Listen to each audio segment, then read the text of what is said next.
My first encounter with the power of Jesus and his healing power was a very vivid one, and it came at the age of 10.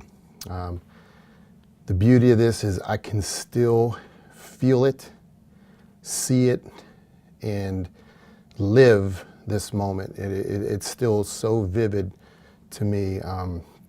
It starts as a child. I always had a passion for football. And ever since I was a little boy, I wanted to play football, and I didn't know how far I'd take it, but man, I had that dream of going as far as I could. And I was the type that would take statistics in the backyard when we were 6, 7, 8 years old. And anyways, I was playing football for the Struthers Little Wildcats, and I was 10 years old, and everything was going well, and suddenly I started to get these heel pains, and they were excruciating, and it ultimately, I couldn't practice anymore. I couldn't even run. The pain was just so intense, and so my mom set up a doctor's appointment, and so we went to the physician to get this checked out, thinking that it was just going to be something minor, and then I'd be able to get back to playing football. Well, ultimately, they took x-rays, and I never forget the look on the physician's face when he came into the room and presented to myself and my mom that my heels were malformed, and there were bone spurs, shatters everywhere, and they were not, my calcaneus or my heel bone was not formed properly, and it was going to require surgery, and it would probably be the end of playing football. It may even require some type of a fusion, and I never forget sitting in there, and they're literally coming to tears over this. And my mom on the ride home said, "We're not okay with this." And my mom she was saved, and she had Jesus in her heart, and she said, "We're going to take this one to the Lord." And we got home, and we went up into my bedroom, and I never forget, we sat down, we knelt down, and we were arm in arm and hugging each other and praying. And she said, "We're going to ask Jesus to heal this."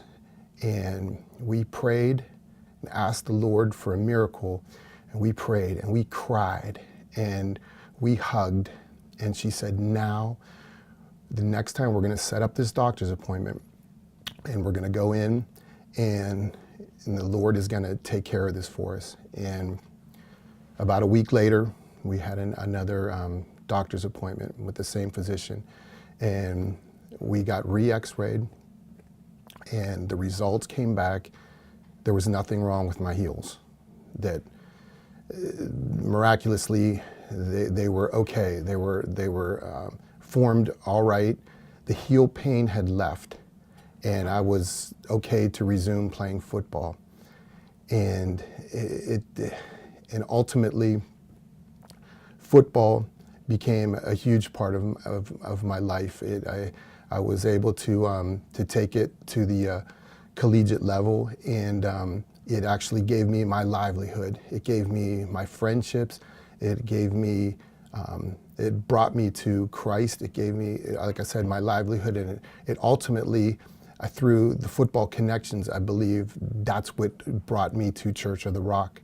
There is it's kind of known here that it's almost like a landing ground for former athletes, and with the pastors having a football background, it was the perfect place for me. And I believe that God had this plan all along, and the miracle that I had as a 10-year-old had a huge part in it. And it was just, for me, I can, like I said, I can still feel that moment. I can see it.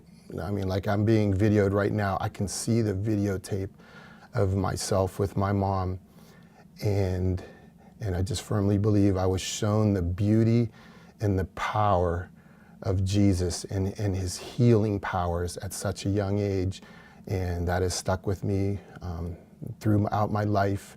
And I thank God for that healing at that young age and for ultimately saving my life and ultimately landing at Church of the Rock, which just is the perfect place for me and my family. And I'm just so happy that I'm here.